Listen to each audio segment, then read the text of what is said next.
fa pe fo le fa fonfonga tapua I so tatu watunu Samoa ia fa pe na o na ofa lo fa twai malava tele ve ai le swafo Yesu e fa fe lo ia tu sunga e fa fe ngainga so se fa te fai taulanga ia mai se le pa ia la silasi o Samoa fe lava o maua mai ai anta to fa salanga foi ia mai se le tautua fai pe ala o fionga ma le tato ala leo ia e tu sai ma tu langa o mata upu o lo fa pena ia ona longo puia li ia le pa ia man mamali o se tato wa tunu ia ile ngata tono le talafatai au kilani ma New Zealand ia a o mai fo ile malosi o ia fa matalanga ia ma ia fa teke na losi ia inisio a tunu pe ia mato nei Australia ia manisio vaenga le langi malon so fo maua ia langi matafi lau sunga le ri fai fe au o mai lau sunga ile au na le tua ia ma lo tatou ainga le kalesia ma se vainga lau tele io tatou tangata I le stete o Victoria. Ia saunoina lau o fionga savea ia o le tulanga lava ia I le valauina whawhai au ia o lo maualunga le viinga o le tua manuia fo I tonu o le tino keriso ia o lo whapena o na valauina I le stete o Victoria ia po le nei foi nuu o Melbourne o lo mato au mawai o se tali atu foi le tulanga o se vainga lau tele I le papa au ai o alo matamali I o se o tatu o tunu ia I tutonu o le nei foi I tu o le kelope ia o lo o solonga le lei lava tulanga o fofanga ma ia mai se foi le pa tamaswali inga ia o lo fa pena ona ia I tonu foi o le nei I tu o le motu Malo, whaftai, ta ua tele a wae ta una sila fie le tunu mea lo tutupu I lea taimi ma lea taimi a o le nā e te loto lotoi ai. Le ngate le kalesia a ua vela wafoi lau sunga I le whaife au ma sulufanga o le to tele o tātou tangata o nisi lo alala pea I Melbourne ia ma nisi lo a ngai mai Samoa ma isi vaenga o Australia. Ya me se fo I la tau o lo a fia I ngā ruenga whaavaitemi. La se talo le tau Reverend? I le taimi nei te tonu o Melbourne o lo o pi whaleo ngā luan mātou tau. Na o Melbourne e le upule I pola lo na tau. Le ngase fo le lo le I pola a o ai na oso wha e wha pena lava. O Melbourne la e ye temi fo ye pe tolu ai ona tau sa o le tae au wa mahalulu ai o mai le afiafi wa vevela ia ai o atu ile si foi la sanga le au uli ia o timunga e fa pena ona feliuli wa ile tulanga le tau ni al termine ia fa ya sina mafana e wi la va mafana ia fa fta ile tu ai ekon ele mfai ina faile le pelau le fai atu alo va tai ta ua silafia I fo ele tunu ua ma san fo no wa si atu mai mo ai ia le tau le lai ele ngata I le mafana o malulu e taimi mo tua malulu ai lava ai o le asa auto tali malo le taunu uatu ta mata mai na o le aingo le fatu tua le tu sa mo utasi tai atu ele fionga ele tai fono ia manisi fo I masalo sa ia I male palmia langa utele I mulmulita I le fainga malanga lea ai sa no pe sa ia I fo I so sao ta ua I le fainga malanga male talinga malo lea tai le fionga sa vea o le anganga whaftai le tua ona e taunu mai ia le fionga po le sunga I le lauli al mani toa po la fionga fo I le tai fono o le vainga whapawhai le whatutua I le tua sa mo tas e mai se le a fionga le fonga whetalai a fionga I Minster a sinia ia maolato su I Minster ia maripa ia o le au malanga na to ai taunu mai tono le ai o Melbourne ia o lo whapena ona I nei ele I leva ona uto taunu mai foi ia mai tulanga o tiu te whawhai au ia sa malanga tuai sa moa so le nganga whaftai pe ona fisilingia e lau a fionga sa vea sa mawhai ona maua se sao ele ngata ele whatauwa ai whapena fo i pa ia ma le mamalu o si o tātou tino ke riso le kalesia ia e whapena o na ofo i nā tuai lo mātou tau au e fesoasoani le pa ia man mamalu o si o tātou tunu ia i le afionga fo ia i le a te fono ia ai mai se ia nisi fo i o le lato lau a fono ia wai e to ai tau nu mai ia e le o to tele nisi o nisi fo i o tamali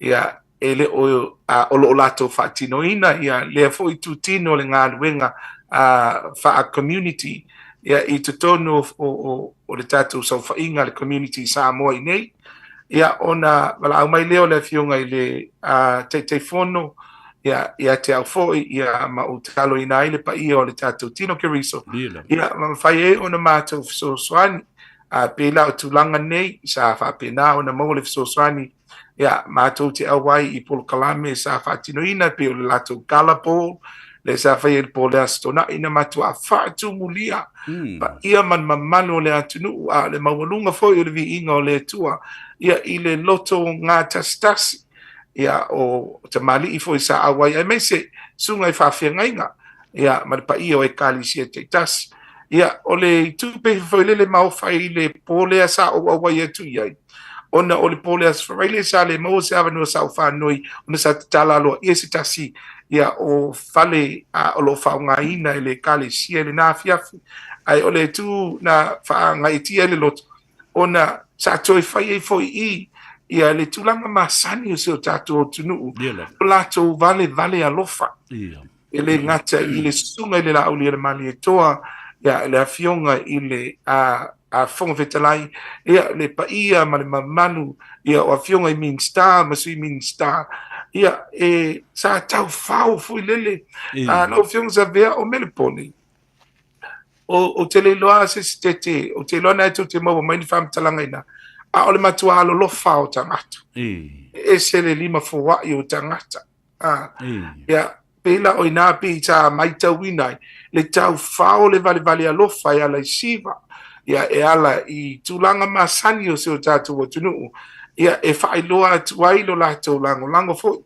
ia i le fio mai o le sunga lauli o le mali e toa ia e mai se le au malanga mamalu ia le sa mātou tani malo ai i le pola leo le astona le tina kala ia ona ole li le aso sa whapena o ne talo sanga mai ia te au ia o te ia le sauni ngā lotu sa whai ia e le mamau atu ia le vaenga fo le pitonu o mātou i nei le mātou fo i vaenga o lo iai ia o i nā sa whatino i nei le tūlanga ia e mole sile fia fo i lau fionga sa vea o le vaitaini sa malanga mai ai o le vaitaini tonu a leo lo tamaiti e tele na lea manoa ai ia sunga fo i whawhenga ina ia ma o lai e pe o le tūlanga masani ia i tiu te whai foi whaonga sa ma tono e ka alisia ia pe tai ina ua tāru sanga mai te whono o tangoloa me i luman ma tō foi loto a tamaiti ia e whaavanoa lea sa sfutolu lea o ki topa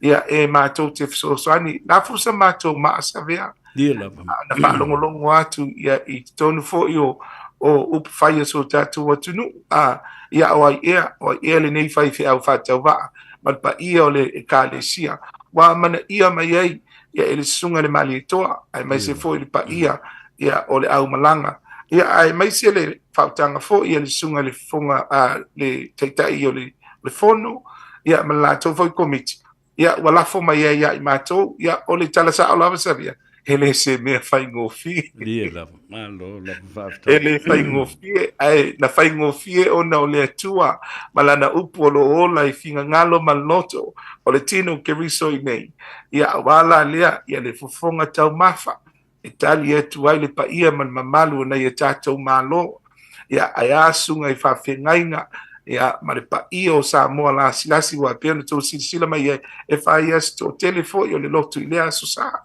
ia ai le ngatala i lo lātou fonga tau mafa ia sa saunia pe sa ngā lulue ai ia le pa ia o le kalesia ia manisi fo o tātou fonga o sa moa ia au tulanga o palapala malo ia o me masani lava si o tātou tunu i whasila whainga ona o le neile tu e whainga tā tele o no lo iai suafa tāua. Ia o lo pola pui pui, sunga I toi ina ma, no mātua I tono le kālesia, le alava se langona o le whaiwhi au. Ia e tu alalo fo ia le pa ia man mamalo nei te mama nei tina mātua. Ia I le tātou wanga nu e pe o na masani ai, pe o le anganga whaafitai le tua, e pe o na saunoa ina e lawa fionga sa vea. Ia le whanga tāpuai. O le mawalunga o le vi inga o le tua sa, mawa fo I se awa noa, ia e matua I whaasanga atua ia ina ia fionga I minister ma o sui minister ma mātou tala no fo. E le ngata I tulanga o le manuia lau tele, ia o le tātou community nei, ia ai whapena fo inisi o anawa tau, ia I le ai wa ai mamau po le tō wha mamau, ia o tulanga fo I tau polo kiki, ia wai tulo lava, ia e whaiasi na fio lolo pulo i o te pulo wai, e se fo le pulo wha whai au, ai au tilo atu le pulo wha loia, ia o ina lai loke e kamale o polo kiki, ia ai te whai te lava I te au o le tulanga na, o na sili ale atua I mea umatunou le suafa mamanu. E peo se tali atula I lau saunoanga, sa vea? Malo whaftai saunoa fo I lau sunga le whawhengainga. Reverend Dr. Freddie Soalo, ese le manino ma le tāua tele I le whaalongolongo atu. Awa, e au ngā lea, I le tala au atu o tātou te tai e whiloa I mo tātou tangata e maise o so tanga tau a inga whaau whai. Ia mana tua foi, so alo ia le na, o le ngā ngaifo o maunga. Ma le tātou I tū malo atoa. Ia o lua ma le vea o matua ia o le tū malo. Moni la. Ai tā ua tele, I le o atu foi, e ese le tūlanga o lo iai, lau sunga le whawhengainga. A o se tai foi o le community. I le tūla fono fo I o lo pui pui ai le vānu nofo le leima le solinga o le tūla fono e isi o tātou tangata ina. Na e tau whesidi I le mafua anga o le taunu atu o le malanga atu ia ai pēsā tau whaapula pula fo I nisi o fuafuanga walu mamau e peo anawa tau ma manifesto mo le isi whainga pānota o iluma. Wa o te loa lava e le mwhai au na le tūlai fo I le fionga I le teitei fono ma whaailo le whangatia, nisi o mafu whonga fau, a new way of doing things, the new way of going forward, moving forward, so alo. Paftai lau fionga sa vea, o le vaenga mua o le aunga o le malanga, ia sa whailoa lava, e tu sa ai mane lātou folosanga. Ia po le whamana tuina lea o le aso whanau, ale whātua I le atua sa mo o tasi. Ia I le angai atu I le tolu le whātua sanga talu ona pale mai ia I le tulanga fo I olo o valawina ai I lātou. O le vaenga lo na lua I peo na whafonga ina e le paia man mamalo le atunu. O le lātou wha moe moe lea. I le fausia o se no fuanga tu to tonu mautu. Ale whātua tua I le atua sa mo I tonu o Samoa. Peo le vaenga lo na lua na I tulanga o ni manifesto o te loa o le a o le talanua I le tulanga lea ma le avatele o nei te iwa o se atu ia o le fo ile ia o noti le afiafi le luma wa o tulo lava ia ai o te loa o le a maua se tatou whatananga ma le fionga la uli le mali e toa ia la atusi ai ia le leile a fio mai peo le sunga le fonga le taitai fono e fai loa le tulanga o le manifesto Pauni si o vaenga lau o fionga sa vea sa papena ona tutu alalo mai ai le a fionga I le teitei fono. Ona pe sa li lifa lava le to tele o finga ngalo le pa ia man mamalu se o tātou atunu.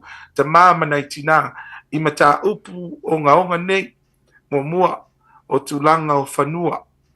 Lea sa whaia wha manifesto ia I le palea inga mo mua ina ia whapena ona swalo pule ia pe toi fo inisio ele patino e inisio ala la fanga o le tu mo mua sa fisiringia o le tu lo na lua sa mai tawina foi ia o le tulanga le foi lele I le ia la fatino mai ia le maua I o ni benefiti ai la to mama disability benefit ia tasina vaenga sa famanino o le si vaenga sa tele na ave ye finga ngalo tangata o le case foi lele I le se tasi o atali i tulou le whaafonfonga fo ia le ainga ia tua au le sa mali tasi na case ia peisa la ngā fo ia i finga ngalo langa i finga ngalo nisi o tamali ia o le si tulanga o le upo sa wha ngā ina o le tulanga fo le tangata vale ina ia po le maliu ai ia o se tasi o ali leo ia o lo iai fo inai vaenga pi e folinga mai o ni polkiki o lo tau mia mai e tua fo o le na fala ve lavi ia malitulanga fapia o le au nanga le matanga wenga o leo ia o lo iai fo inisi o lapi ia ele ngate se tasi fo i o tamali o le atunu ia fapia e loka aku o lai e ola ai o tu le taimi wa tau nu watu ai ile i oile fal pui wa umalo na soifua e pe onisi o mata upu onga sa fa pe na ona langa ia matali fo ile a fionga ile a te taifono ia manisi o a fionga i minsta me se fo ile fo vetalai ia ile mato fesir fa inga sa fa e mer pone nei malo fa tai ole la ta wone alono vai mata upu yo le tala noa I tangata I fafo mai o Samoa ale wo o tulava I Australia o le mata upu lava I o le tatu te whaasoa ai o le nafu I whaasoa ai ia le mamalu o Samoa na o le memo mua a watu la u whaamalo ma le whaaftai leanga o Melbourne o le isi tu tino leo le ainga o le whaatuatua I le atua Samoa o tasi na ulua I whaavaina I le teimina ta ape lo le palemene ia ma apa mai la uli I ona ainga ma ona uso ma ona tau o songa o ngafa o ai uma I lātou e langlangoina le peila o Melbourne ma au kilani pe o ainga mua malorosi ia na ulua I whaavai le teimile na ia e whaaftei tele lau sunga le whaafengainga ia ma le mamalo le kalesia e mai se foi le whaamau popoina o le tātou ainga I le taunu uatu o le whaatutua I le tua Samoa ua tasi ma le teitai whono ma le whionga le whong te lai manisi o minsta ma sui whaipule o lo o mau popo o lona winga na mātango fie se I o ina tāwalunga ma o tau ma vai ma le whainga malanga o le lava la fionga sa vea sa fatino lava le ngaluenga o le so tau au ia ma le fionga le teitai fono manisi fo le paia o se o tātou atunu au wā le tātou tali ngā malo le ngatala ile asosa ia ai sa whapena fo I le tulanga o le nofoanga sa hapi ai lātou o nisi o alum tamawhanau fo I le kalisia manisi o tau ainga ia sa whapena fo una lātou tau sialo lātou funga tau mafa ia ile ngata le buffet breakfast, buffet lunch, buffet dinner ia I aso uma sa whapena ona ia I nei ia sa longo mai la wa sa mawole mātou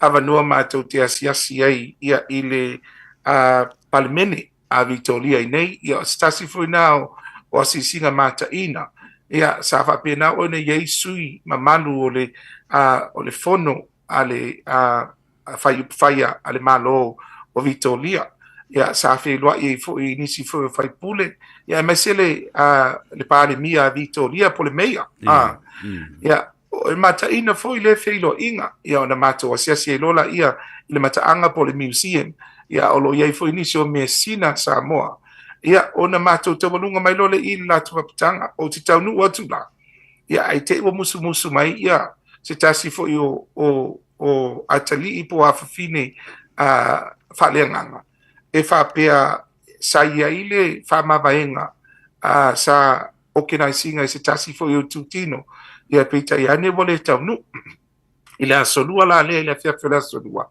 ia ao le asolulu e tova amai ai ia o uautilo atu ia e whaisito o tele o le tatou au malanga ia na whapenale o na outo e tarusanga foi I le fionga le teitai fono ia malipa ia foi o I lātou o lo iai ia tautu mai le afiafile ia tia ia o te alu I ave le fionga le fonga fitalai ia ma swimming star sinia ma min star foi ia ma to wo se ave se me foi lele tau se fale ainga all you can eat.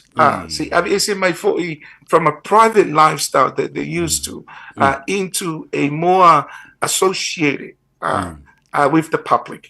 I te tonu o whaleainga, o nisi o whaleainga taunga mata ina fo'i tonu Australia nei.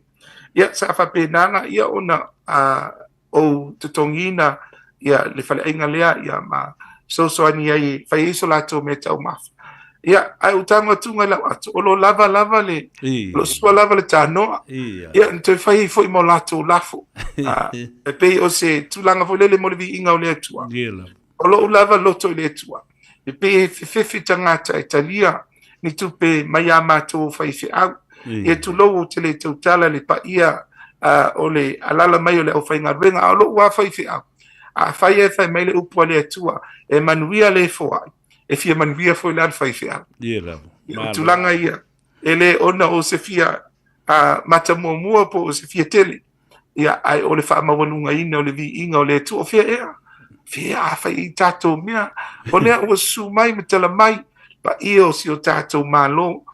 Po hai lava ko tula i mai. O le mātou ngā luenga, tau sili nā ala o fionga savea. O tulanga lava ia whaatala le lei, e le whaapito au ngafa. Le au tilutilo ati iai, nanga o taitai fo ina tofi e le atua.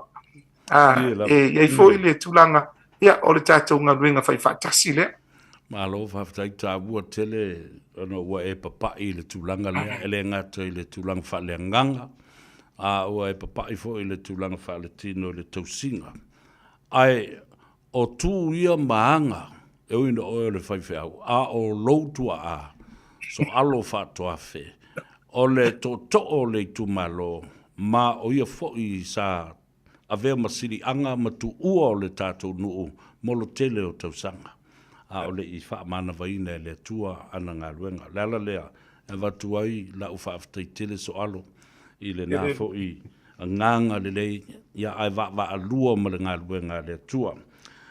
O le ta ua le, i le wa fo i lana taliu mai Samoa, mai ai fo i nisi whaatala noanga sa whaia e lausunga le whai au, ia ma nisi fo i o loo ngā lurue, ai mai se i tonu o le mtanga luenga, o ngā luenga whaavai teimi, ma le ofisa o le tupe, e mwhaiona e sao noa ma tufa mai a whaafonga fo i le atunu. Whaaftai le whaafonga tā pua, e mai se fo i sire leo fionga sa vea, o le asonga fua na whaapenao na uto i malanga mai ei mai Samoa, te loa po le lona se fulu a leo o malanga i le nei tau sanga, ia wai e tailua maasina i lo utofinga tu lou, mo le vi inga o le tua, whaatai tai au au. Ia e awa ona o walu e Asia, ia le ngata i New Zealand, ai whapena fu i Samoa, ia o ti taunu atu la sa awela utaru sanga, ia i le fionga i le officer sili, the CEO, o le mtanga luenga o tupe, ia le fionga ia maeva Bivin Baai, ia ai mai se fo le lato officer, po le wha ono ai lea o na whai o matu o funtanga. O le aunga ma le wha moe na o tarasanga iai, o le tulanga mawalunga, ia o le whainga pa anga lea, bilateral agreement, i le vao Australia ma Samoa, ia ai mai se fo i New Zealand ma Samoa, o lo ofi mai ai alo ma tama whanau o Samoa i lalo po kalama o ngā luenga whawai taimi. I le tātalonoanga mo muala o fiong savea, sa au whai loa ai, o se tasi leo misiona po ana vatau o le tātou tino keriso, o le feso soani i na ialo ma whanau o se o tātou au tunu, o lo o matua a fia i lalo le neipol kalama.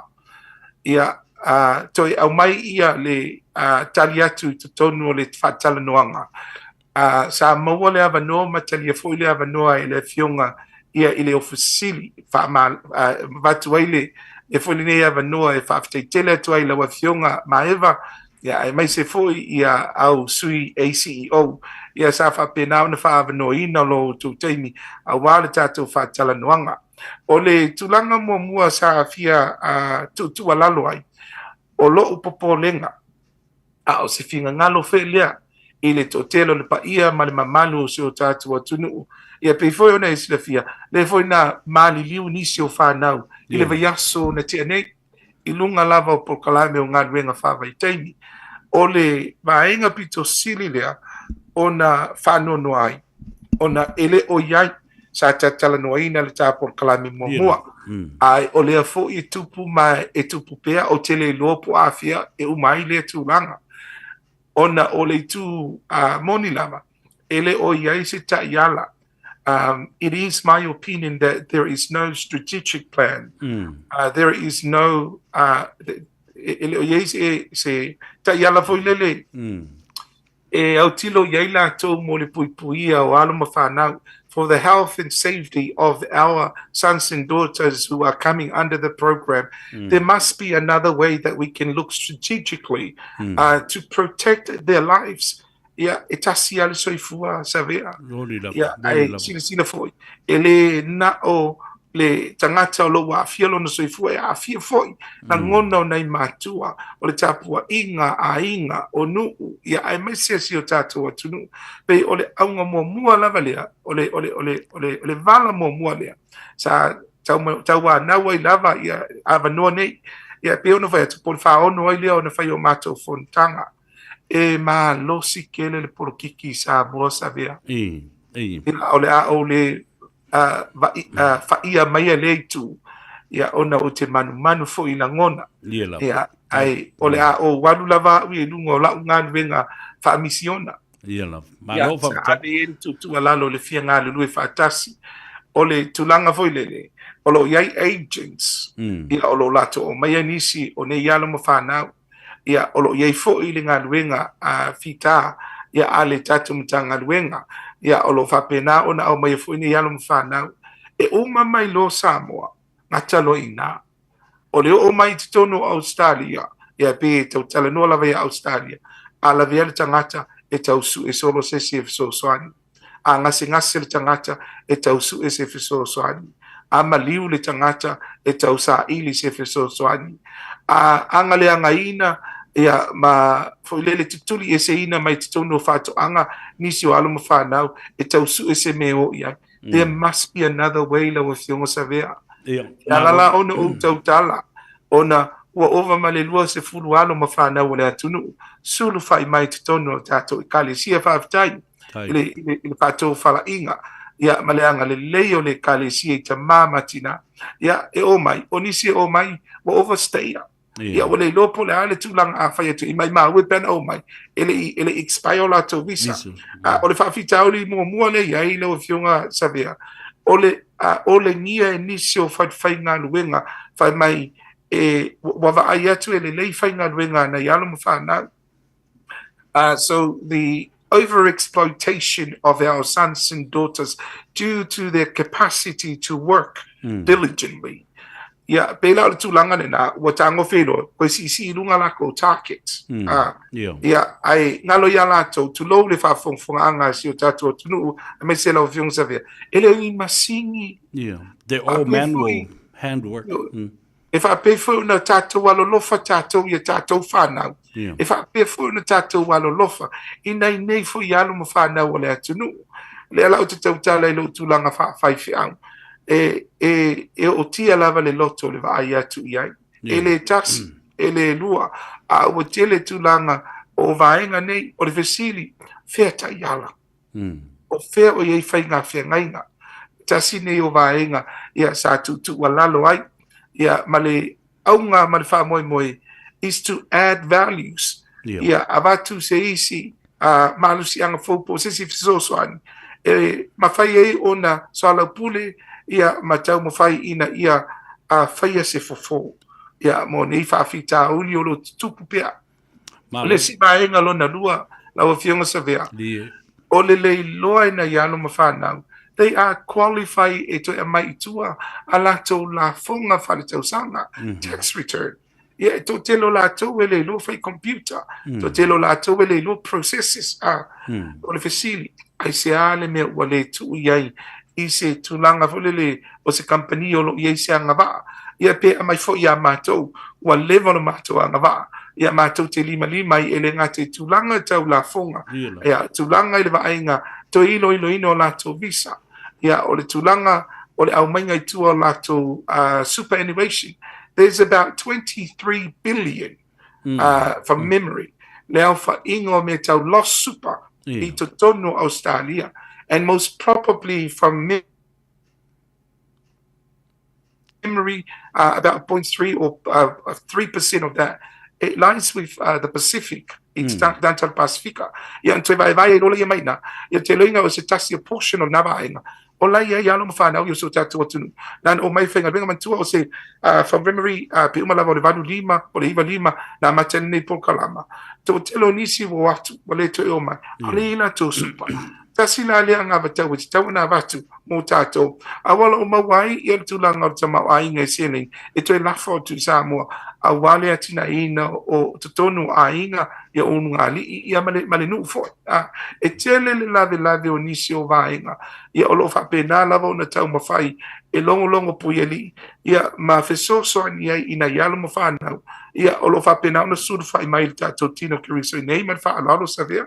Malo sau no ese le tau ma nei le fa longo atu I lau sau doanga tu sa mele wa ole teimi na o fa tala doi nai I le fionga I le minstau tu pe le o tu watu I lana vava ainga I le ngaluenga fa vai teimi sa o ta wina I ai ono o le failo tu se le fono fo tu ma malo sa mo nei I New Zealand ma e tau ona wha o ngā le whono lea peo na utala no atu e le Minster. Whatasi ei fwoi ma le tātou konsula o ao le malo tūto tasi o Samoa nei. Ina ia lātou tau aveina seisi a venga o le ngaluenga le nei for pastoral care. Ia. O le anganga tonu wale nā o le iei o le whono tasi lea anava tau o le whono fau ma malo o Samoa. Langa o le iei ta mamati nā mātua wa retire ma malo lo e mawhai o nā siasi no whanga nei. Ia se sila la iai. Le fwoi na ma liu nisi il whalawelawe nei tau ta avale o nā iuso fwoi ngā luenga whawai teimi. O ina tua iai. Na tua mai le konsula o Samoa. Tua mai lo ma le konsula o Samoa. I le whono fau tua Samoa. Ma te itai o le Pacific Leaders Forum. Ma te itai o e kale si o le mawhtanga. So whatasi a whaiwhi au I au kilani nei. O lea fo lawa o tilo atu I le awala lea e te tau mawhai I ai. E te tau I le malo o na lato sila to toa. Ma ia e osi e se tātou whea ngai ngai. Le mwhau na tu tia I maiti nei, ma tangata nei. E mai. Tusa na o na motu wa ma Samoa. A si sila fo I la I ai so alo. Reverend Dr. Fred so alo. E na o le to o lua coordinators. Ai afe ma afe. Ia tangata whai ngā luenga. A whai e tu ua el coordinator le na e tasi, ia lona a inga. E sau e wawa aile si tu o kilani. Toi titi a tolu vai aso o saulu tangata le na e to tasi. Ele o le latu a inga. E aluatu I se I taulu ngai I keipianga wha toi wha solo mai. E umale masina ele I soo. I lesi voi tangata le fia afe lai alu. Lea lai ona o te talo atu le lai whaafonga mai le Minster ma tanga luenga umanei. Ina I alo whangia le mele o te whatua I lewa e sao noa I ai tutusa le lei o ta manatu le mele. Awai e manui ai. E manui ai tama whanau. E pui ai lo lato soifua ma le saonga le mu. Tele ai tupe ai. Ala tātou watu no, ele ngata I le manuia ainga, e manuia fo I tātou Samoa, I le tamau ainga lo sa atu, maalu I le tātou, fo le Foreign Reserve. Ioi, si sila la iai. Malaysia la mea lea wai la ngāne, o agency, sa au tala noa tu le fionga le Minster. E toe sila mau talu atoa, le matanga luenga, o ngā luenga whaavaitaimi. Tasi pē lava le no whanga a ngai uma iai, ole Minster malana matanga luenga al mele o fai nei me pocket agencies fo le wo ia is tangata wo pe wo fai fa kon kalate fo le mea ma wa le au nga atoa ya wo tele tupe e te tongi I ma tongi le fa to wa vai tu nei ana fai lava ia tato fono fa vai ma agents lava so soni le nga luenga ale Minster malana CEO o le mea tā ua le nā so alo. Whaftai o le wa tā tū whātas o so alo ma so alo I le mata upule nei. A le whaafonga mai. O mea ia te tau na whai wai le isi si e tua iai. It's us. Community care. a o na tutupu whaalawelawe tutuli mga luenga so solo tangata whapena o na solo lisi ngaka mara ko lua lisi ka ngaka o a mea tutupu mai mali liu lawe vei ta vale o tātou e tua ia e tau na whai mai e se fuafuanga malo o le tātou talano atu matu o lalo atu ia i lātou wha ngā o tātou tangata sau no ina la wa fionga sa vea le tulanga lea e iai tu o vaenga o le matter of recommendation. We've submitted several recommendations and submissions to the Honourable Minister, and so it's done on lato for committee and their committee. Onisio vaenga e ila umaita watu ina ua o whanua nino la tu Samoa. E leo fono whawai umafoi o lo wha maoni o lo iele experience pe o le tasi lea lape o na la fo e fo ia la tou ia o nisi o tu wa inga o lo wha pena o na wha leo mai e nisi o le pa ia man mamano le atunu ia la wo wha mua mai le ainga o le sao la wo wha mua mai le ainga o ai e pe o tasi fo ina o vai lape ia o le tulanga lea I so se por kalame lava. When we pilot any project, we need to look at the strategic in the long term. And it is my view that because it hasn't been tested, there is no experience also gained from involvement na ifono fa fa ile tua mo le to fa ba ai o le tulanga le pe o titalo no ia uia o whainga po Taiala. Ia manino le leile whainga o Taiala. Le ala whautoa au sao. Sunu whai atu nisi o alum whanau whai mai. Mato o atu o le mato fun whawai. Ai whai mai ia le tala le fun whawai. Mato te o I taile ofisa. Ia ai longa nāwa o ina nisi o lato ia. I le whainga o le stala mo na ialo mo whanau. O la lava ia le fituni na solo. Ia stasi le o feedback ngā o mai. Ia lona lua mato sau fai ma le fionga le CEO mana e CEO fesili atu e to fia lani fon fa vai bo uma le stala ia wa molo sile fia ba le fa fonga tapo e Samoa o la wa ia le policy folina e to tongi le afeta la le fon fa vai la o ma fai on te tala foi manoa o le poloketi foi le tasile miliona e ma fai ona se email afeta la na maina e to tongi le afeta la le fon fa vai ia va tu al fa fonga mai o la foi tuli lava nisi fo yo tu malo mana to fon fa vai e o mai to tono le porkalani ma to toni le la to afeta la ia o le langona lava e masani ia foi nisi foi tono Samoa pe o le tulia o lo o nai vala ia foi le o le whaingata o le amataina o le porkalama ia lona lua ia le wo fa longa tu fapia o le la tongi le se fuluafi ele employer por company le alwatu nei I Australia po New Zealand e alwatu e mai ni ana tangata whainga wenga ia ai le ngata ile a fapea o la fionga savea e te fia mana e whai ma age ne te latu e mai ni au tangata e te tongi fo ila se fuluafi ele ngata ne te tongi ila se fuluafi ai te tau ona iei o lai sene a whaatulanga ina o le laisene ina whaaloa ia I tonu o ma tongi au tax ia I whapena fo I tonu tu sa a whapea o Samoa, New Zealand, Australia ia tu lo le upula whaongaina e whaatolo na e la vea le tax e whaatolo fo na e tongi ina le se furu wafe lea pe o le tulanga lea lau fionga sa vea e pe fo linga mai ilo ulava whaatau sa tau an toi ilo le lei mautilo iai ele se mea la titi le se fulu afi moni ia ai siri fo ilo fionga sa vea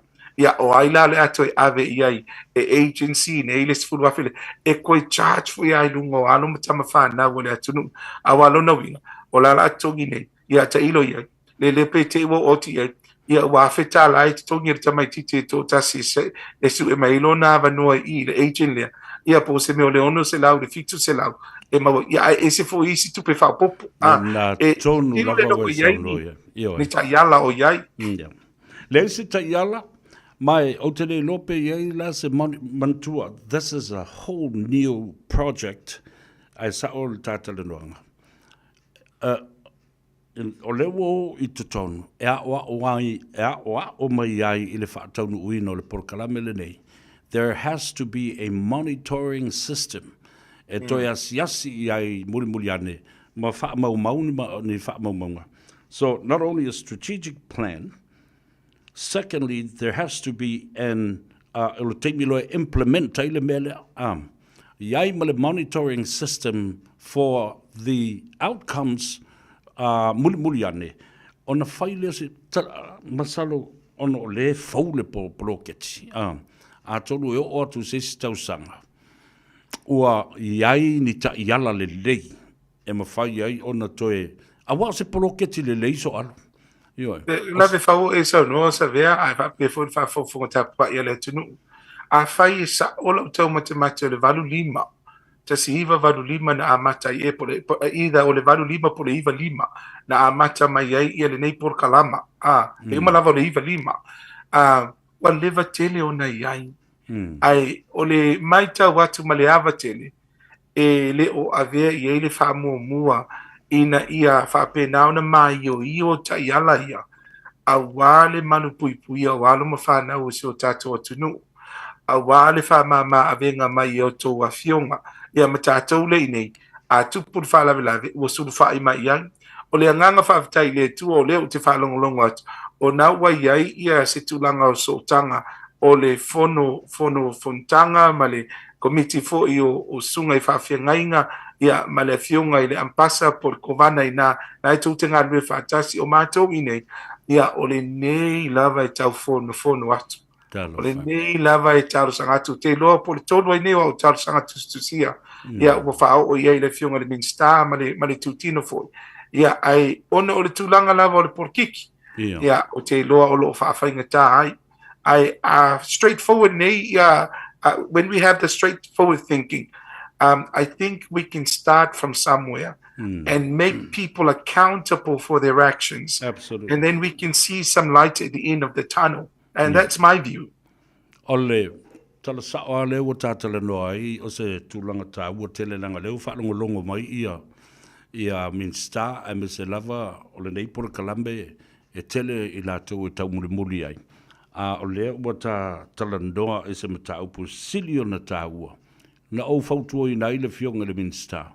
Ina ia toe au talu a toa lava le porkalame walanga e ese le minsta sa iai. A lea o se e mai lalo I le vainga le minsta o tupe. Ai au te tali tonu I le te tau o na whao ngā ina o I tātou. O I tū tino nei o Samoa ma le community o whaiwhi au. Whapena fōi ia le konsula o le ampasa o le hai komisina. E wheso soni le ngā ruenga lea. O tātou le no fōi nei. E mawhai o na tātou coordinate ma tātou ngā rurue so o tau au awa. E le ai ase se pa u I ai le tele o whawhi tauli o I tātou. Tātou te wheso soni e wha a venga I le malo. Ia malana polo ketsi lea. Ile au mai o tangata whainga ruenga ia tunu e whafo. Malesi mea. E te tau ona iai ia ni policies or good governance ia matatu tu la whano. A public policy for the health and safety issues o tangata nei o mai. E le tangata whape wati iai mai ana le ai leo nisi e ke o tātou te whsosoani e whaatumu le pūle nā o mātua, maainga. This is just like another home away from home. O le tala le nā so alo ia. So e pēm whainitanga lue ina ia whina wina le mālo. Mau tātou te itai. Toi tanga I tasi ama sinsila. O ai le pa o iei pe atula I mai whalawelawe ia tunu I whafo au le io o mai tino mā liu o tangata ni I Samoa. Tātou talo auna I aini mea whapena e tupu a lea lava e tutupu lava. E le mwhaina tātou tāu whia se vanga nā o I ailo tātou sau I tono le mele. Moni ma whamau ni lau sau noanga sa vea. Ia, o te lope ana o whai atu. Wa lewa le pol kalama. Wa o man se fulu tau sanga o whanga ioi lava. Ia peita ian. Ia ele o iai lava ni ta iala mau tutu pe o ne e sau noina. Ia on tulanga fo ia o ni papu I puinga po measures. control measures ia e mate tu ai vaenga ia olo o tupu pea mai ai pea lava le whawhitauli o te le loa la pole ale umi ta te pepese ai la o fiongo sabi atu lau le whawhongfong mai ai so tato tunu ule nei matau ai o le a fui le tāua ia po sona a afianga i le tosoina mai o finga ngalo fui i lātou lo whaia whai unga ia ina ia amana ia le tutu alalo atu e ana i lunga le nei por kalama na di lava ala me mua wai e te tauna sila le malo e mo i tātou te sosoani e whaatino i a menei e tau fui na lātou tilo i se paketi e mawhai na sosoani e whaatino menei a wā o le mea moni lava e le tai whaatustusaina ni tupe masalo bela o tala noa o ni penisini e whewa ia e whaatino le ngā luenga ai ole mamafo le ngā luenga. Somebody has to be there. Somebody has to be a father, a mother, o se tangata fautua awa au le coordinator le whaile mea lea. Na alua siasi po le ale mea le tupu ia o ani ni mana onga mani mea whapena. Sa au tala noa toa i le minister, whapea fo le tātou konsula, wha ngā le whono Samoa, wha ngā ia whaiwhi au, o le mawhitanga so whaatasi, o le tawhitolu le nā, le mātou te ngā lua nei, iai.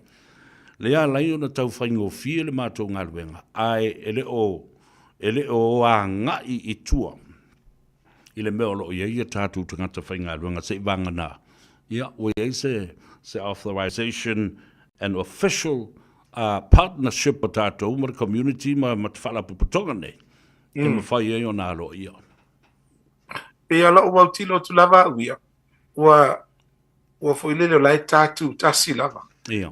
Na uma lava o le recruitment process, kia i mai loa, whai loa kala John Way fwilele su ele me o lai taman lo matua ia.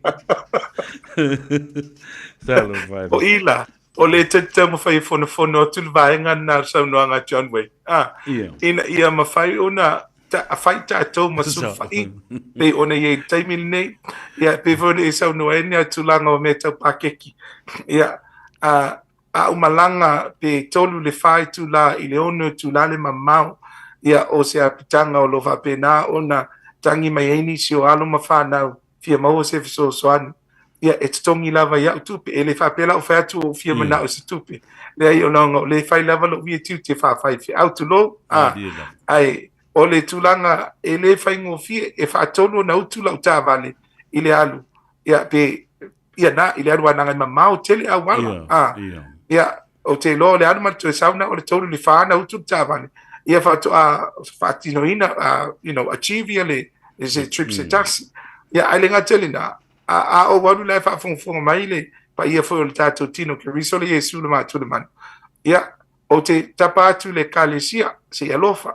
Ia, ni nai tu lo foi fa fanganga, ia, ni nai ato talo, ia, o ni nai ato fai, ia, o ni nai foi lele pusa pisupo, ia, kanga suka, kanga leisa, ia, o ano manfasi tulang vapena. Ia, e ave iai, ele o faingo fifo, ia, taunu o tonu nisi o apitanga, ele o apitanga uma, nisi o apitanga.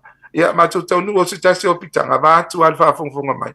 Ia, ai palo malikangi foi lele, ia, o tangata.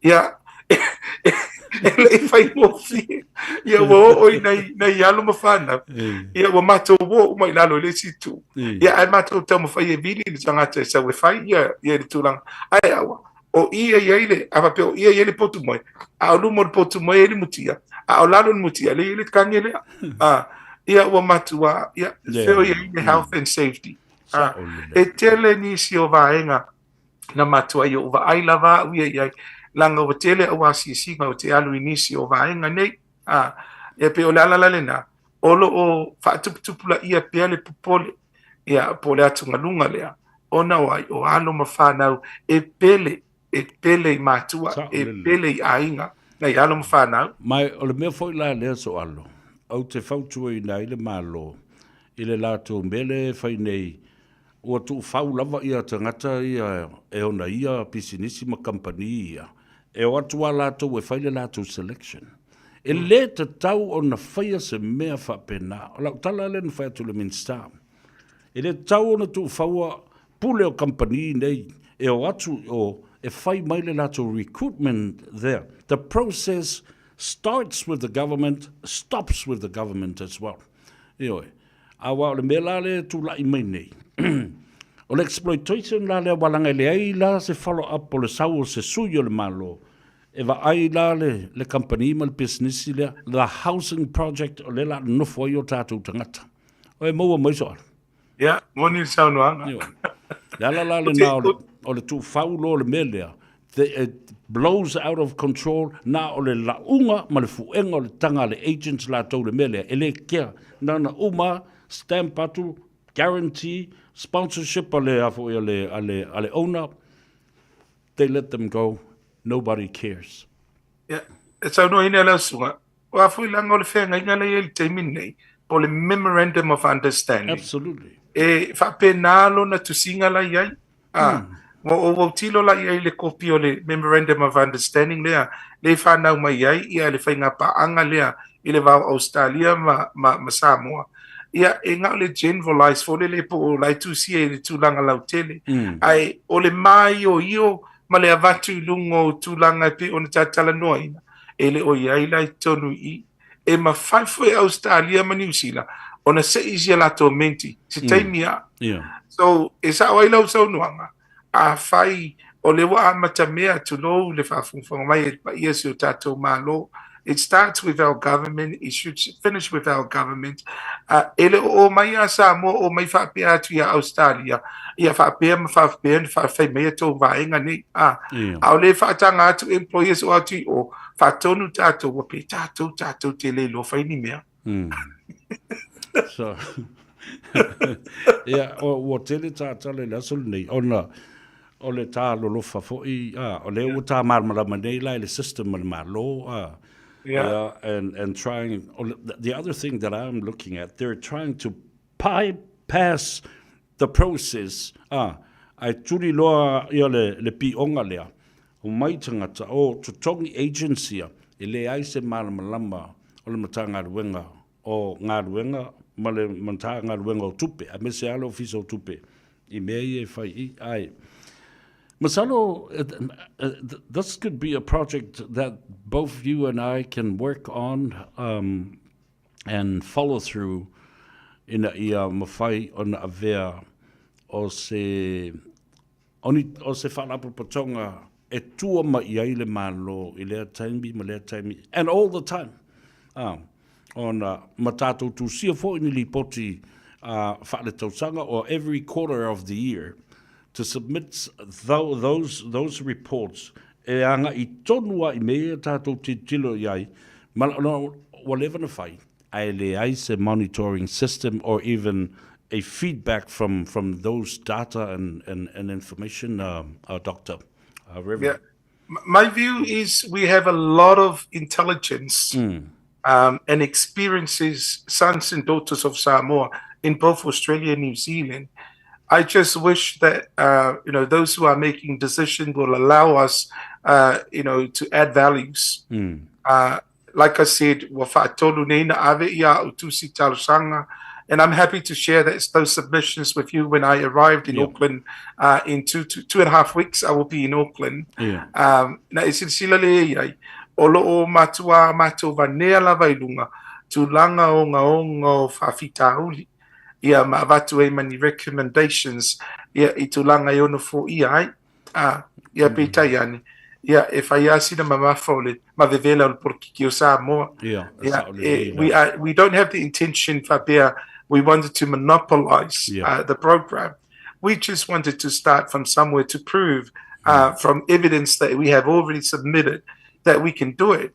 Working along with them, working along with the community, working along with the associations of pastors in both New Zealand and Australia, I think we're going to get somewhere. And hopefully that it will negate some of the crucial issues there. Yes, I'm glad that you and I share the same view and opinion and what's to come in the far future. Pea e tau no mai maupena e vave mai. A wa o lea so lulu o le vaso lea. O le teimi le na o le malanga ai sa mo I le loi Wellington. O le apasi ai le pili o le sitseni I lona whaitaunga lona tolu. Yeah. Yo. Se manu ta te malanga whaatasi ai. Ia, ma tā se i tā ewa, ma whaise tā tala i la lo i le mauta whanu ma le pāre mene o New Zealand. Ia, se tala fia le nā mo i mā ua, mo I mā ia le tau. li. Mano. Tā walunga i eile tā tala noanga fo i le nei aso.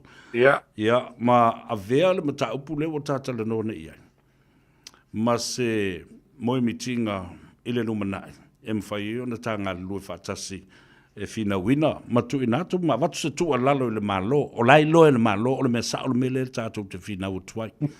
Ai, o se awala manuva ai, ma au mai aloa ia. I te tonu o le kokas po le lato vaenga ai.